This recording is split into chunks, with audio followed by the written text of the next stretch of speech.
Gunther Werks 400R Porsche 911 review. Los Angeles, Ruff and Singer have been honing their products for years, developing instantly recognizable products with a character all their own.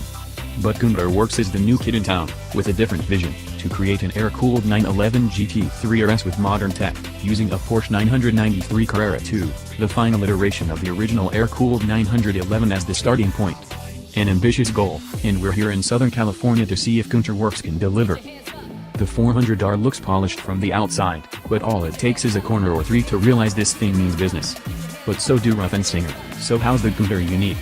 What really separates the car from the pack is the sense of cohesion that the entire project oozes. The GT3-inspired theme influenced every choice on the car. It's not simply a modified Porsche, it's an attempt to build a Porsche that never was. Neither money nor time were spared, and the final product shows that. Let's talk about the car's roots. By the time the 993 rolled off the line, new suspension and a wider rear had calmed the inherent compromises that come with a rear-engine car. Both helped improve the car's stability without ruining what makes a 911 special in the first place. When CEO Peter Nahm wanted to build a modern interpretation of a Luftgekühlt, that's German for air-cooled, GT3, he thought it's best to start with a good base. Every decision thereafter was centered around performance. Less attention was paid to luxury or aesthetic touches. The 400R is truly a form follows function, corner carving hammer. For reference, there was a factory-built 993 GT2. That car was a bonkers homologation special based on the 993 Turbo, packing close to 500 horsepower from its turbo flat 6. On the other hand, the 400R is built with a GT3 mentality. That means a lightweight platform and a naturally aspirated engine aimed at peak performance on both the street and the track. Sure, they're pretty bare bones, but you still get things like a radio, and even air conditioning. Let's start with those achingly wide fenders. It may not look like it, but the 400R actually has front and rear tracks of the same width, 63 inches. For reference, that's 2.3 inches wider than the front track on the current 911 Turbo S. The extra width out front has a drastic and wonderful effect on the steering and overall balance of a car. This move influenced nearly every other performance-minded change to the car, from the suspension geometry to the custom carbon fiber bodywork, every panel but the doors, supplied by Nahm's company Forstner. The 18-inch, three-piece forged aluminum wheels are wrapped in Michelin Pilot Super Sport tires, 245/35/18 section up front and 315/30/18s out back. Despite the wide tires, the car tracks straight and true. There's not even a hint of tramlining. The 400R comes with custom valved coilovers from KW Club Sport, RS uprights, and adjustable tie rods. Each car will be corner balanced and aligned for each individual customer, with tons of man-hours devoted to meticulously tuning and refining the handling. The car I drove was fairly neutral, though Gunther Werks sales and technical director Amjad Ali admitted his preferred setup would put a little more life in the rear, even at the expense of pure pace. Ali is a former Ruff owner and Porsche racer, so he knows how to dial in a 911. The ride on city streets is surprisingly compliant given the amount of work spent tuning this car for performance handling. I wouldn't recommend taking this on a road trip, but for short drives to the track or a good back road, the 400R is fine. There's even a button to lift the nose so you don't take a chunk out of the carbon fiber bumper or scrape the Carmen red paint. Now, the best suspension tuning in the world would be wasted if there wasn't an adequate powertrain to back it up.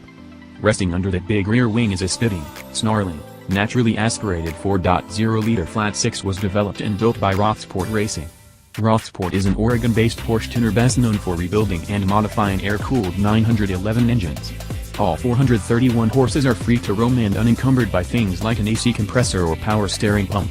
This engine is a shining standout in the days of turbocharging, responding to each and every dip of the throttle with the response of a synapse firing off chemical signals. Power is immediate and fierce. Revs rise and fall with a weightless ease thanks to a lightweight single-mast flywheel. A sport button just ahead of the shifter opens the tap on the exhaust baffles and adjusts the engine map to delivers all 431 horsepower, up from 400 horses with the baffles closed. Peak power comes at the 7,800 revolutions per minute redline. Power doesn't fall off at all, and Ali said that there was potential for more at the top end. Revs were capped at 7,800 to help engine life and reliability, but don't be surprised if customer cars come with a little extra phone request. The engine breathes through a massive and beautifully crafted air intake and clean them and then into individual throttle bodies. This is one of the best looking engine bays I've ever gazed upon. Take a look at that fan. All of the grooves not only add some texture, they increase airflow efficiency, thanks to tinkering by some GE aircraft engineers on contract. It's the same principle that's used on some jet turbine engines. The 400R feels right at home on some of the best roads Southern California has to offer. It feels neutral and balanced, helping inspire confidence. It doesn't take long to get into a good rhythm. The 400R's steering is fantastic. It's quick, firm and direct.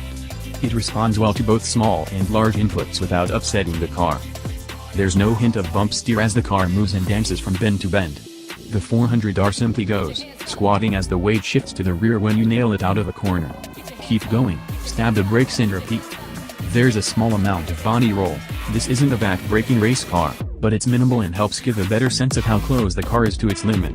The clutch, brake and accelerator pedals all work in tandem and all deliver the same, precise feeling as the steering, hampered only by poor accelerator placement for heel-toe work, which takes some deliberate footwork to mitigate. Acceleration is quick, but the gearing is slightly long. Shorter second and third gears would give the 400R just a little bit of extra jazz, maybe at the expense of a 0 to 60 miles per hour run, though you might run into traction issues. There were a few times in the turns where I had to downshift to get right into the heat of the torque band. For its part, the shifter is damn near perfect. It's swiped from a 996 GT3 and offers short, precise throws.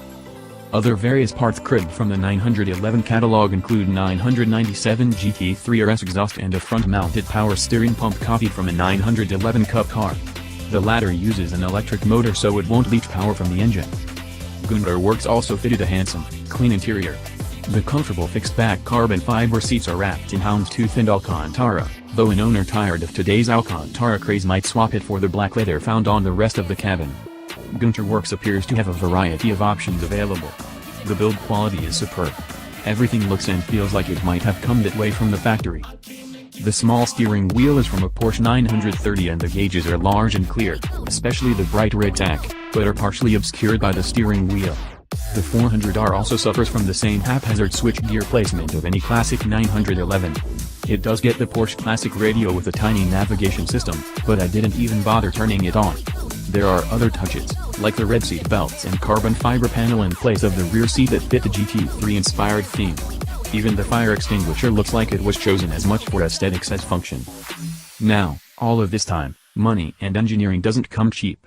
The 400R starts at $525,000, and that doesn't include the cost of the donor 993. Various options and add-ons like carbon fiber floor mats can send the price even higher. Only 25 will be built, and nearly every one is already earmarked for a customer. That speaks volumes about what Gunther Werks has created here.